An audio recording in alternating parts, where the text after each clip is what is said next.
Sure, fall may be rolling in, but in here the temperature is climbing. This is a week where things are on fuego.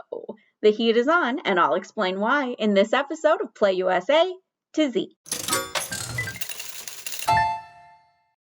Hey guys, it's Jess, and I'm back with another scintillating installment of the best weekly online gambling news video hosted by a redhead. Anyways, I'd be much obliged if you would show your appreciation with a like, a subscribe, or really commit and get notifications whenever we have a new video. You're gonna want to tune in next week because I'm gonna be bringing you all of the latest and greatest from the remote version of the Global Gaming Expo. Don't think I'm waiting until next week to bring the heat though. I've got plenty of things to go over. Some are exciting, some get my temperature rising, but hopefully nothing is too hot to handle, mostly because I ran out of jokes about handle in last week's video. Let's start with what I always seem to be starting these videos with, a massive sports betting deal with far-reaching implications. This time it is a menage a trois with Turner Sports and both FanDuel and DraftKings. Actually, it isn't quite as salacious as a threesome. Think of it more like sister wives. FanDuel lives in its house, DraftKings is down the road, and Turner splits its time between the two. What does that mean in non-reality show terms?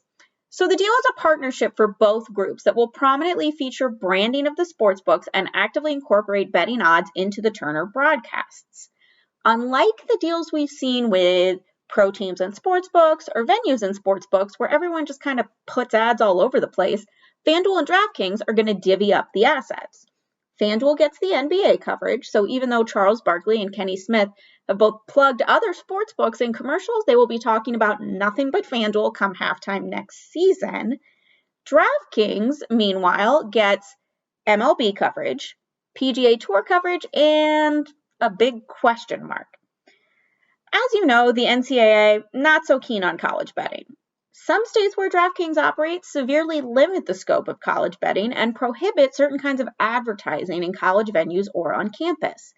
In DraftKings' own home state, Massachusetts, the American Gaming Association recently penned a letter to legislators pushing to include college sports and sports betting just a month after Massachusetts university presidents presented a united front against it. At best, the attitudes around college betting are contentious. But should they change while this deal with Turner is still in place, DraftKings is going to have access to the biggest sports betting event outside of the Super Bowl, March Madness. In other words, FanDuel took the bird in the hand while DraftKings opted to take the two in the bush. Another element of the deal worth knowing about is the integration of the two sportsbooks into the Bleacher Report app. Bleacher Report, also owned by Turner, has a betting app that will be pushing notifications on these Turner broadcast sporting events along with the latest odds. While that doesn't necessarily mean conversion for the books in the immediate future, if the technology develops to integrate what amounts to in-game betting pushes within the broadcast, it could mean both big bucks and a bigger pool of online sports bettors and new customers. Now that I have illustrated a deal that makes financial sense for all parties involved, let's move on to more fiscally questionable news. So, largely as a measure of public safety, but likely at least a little bit the result of pressure from Illinois casinos, Governor J.B. PRITZKER has once again extended the suspension on the in-person registration mandate for sportsbooks. The suspension is now in place through November 14th, giving Illinois bettors another month where they do not need to schlep to a casino and register for a sports betting app at the sportsbook counter or in the casino parking lot. I've been over this in-person registration thing so often, yet it continues to come up, so I thought I would use a visual to illustrate the concept. With open registration policies, New Jersey and Pennsylvania continue to rake in the sports betting bucks. New Jersey set a new record in September with almost $750 million in wagers. Pennsylvania posted over $460 million in wagers. Let's make this point very clear. The states are making money. The casinos, the sportsbook partners, the state raking in sports betting tax revenue.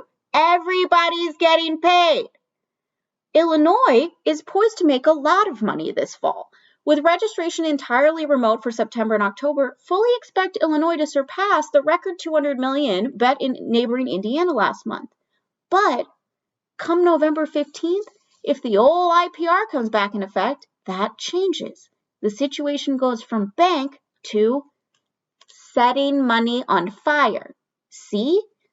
Lots of money. Stupid in-person registration, less money. New Jersey, Iowa. Is this clear enough? I'm beginning to wonder because regulated markets continue to make all sorts of decisions that seem to effectively amount to setting money on fire. I don't talk much about online casinos, but they're worth mentioning in this discussion. Now, Pennsylvania online casinos are an industry with some gangbusters growth in its first year, but guess what? Even they are lighting money on fire. Here's why. When the Department of Justice revised its opinion on the Wire Act to a very strict, very non-online gambling friendly version at the start of 2019, Pennsylvania and honestly every jurisdiction with online gambling took it very seriously. However, as the news developed around the opinion and the court started moving more in favor of the 2011 Wire Act opinion, other states calmed down, while the PA Gaming Control Board took an extremely conservative approach. Part of that approach included mandating that the casino game providers had to stand up separate servers in Pennsylvania instead of the original plan, which was to just use their existing servers in New Jersey. This sounds very technical, but it has a very real, very palpable result. Namely, the library of these casino games in Pennsylvania remains pretty small compared to New Jersey, where some of these online casinos have hundreds and hundreds of titles. Meanwhile, some of these PA casinos launched with literally a couple dozen games. Regulators in Michigan mandate the same thing. Servers need to be located in Michigan in order for providers to offer games to Michigan sites. If Pennsylvania is going to be any indication, there's little rush on the supplier side to get in the state. Now, keep in mind the oppressive 54% tax rate on slots in Pennsylvania also kept operators out, so Michigan has some hope there. Still, making it more expensive for online casinos to operate is a textbook case of lighting money on fire. While housing servers in Michigan within the state of New Jersey makes less sense than neighboring Pennsylvania doing it, other states near Michigan should take note. If Illinois, Indiana, or Ohio pass online casino registration, consider sharing your resources. It'll make things better for everyone. One state that seemed pretty keen to ignore how other states are doing things is Tennessee. When the state launches sports betting in a matter of weeks, it's going to be the first of its kind, with an all-online industry overseen by the Tennessee Lottery. That launch date is supposed to come on November 1st. The most recent Tennessee Lotto meeting doesn't inspire a lot of confidence that is when launch is necessarily going to happen, though. Typically 2 weeks out from launch, these regulatory meetings are for final license approvals or setting the parameters of a supervised launch period. The Tennessee Lottery instead spent an entire morning discussing things like whether or not sportsbooks should carry slip and fall insurance and how to properly word particular sports betting rules. To put it frankly, they were talking about shit that should have been figured out ages ago. The lottery even spoke about a possible soft launch for the online books to iron out kinks with limited hours and betting options.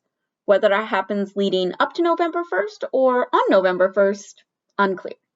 What is clear is that the lottery's indecision and general lack of institutional knowledge about sports betting has slowed down the regulatory process, and every day that they don't launch is... This is not the first nor the last time the launch of a new market became more drawn out than it potentially needs to be, though. Things certainly come up, and with a strictly regulated market like sports betting, it's always better to get it right than get it faster. But every day during football season that an operator or a market can't get launched is... Okay, since I'm encouraging Tennessee regulators to get on the stick and stop wasting time, I think it's only right to declare this my time for this episode. In the meantime, I'll see you next time on PlayUSA to Z.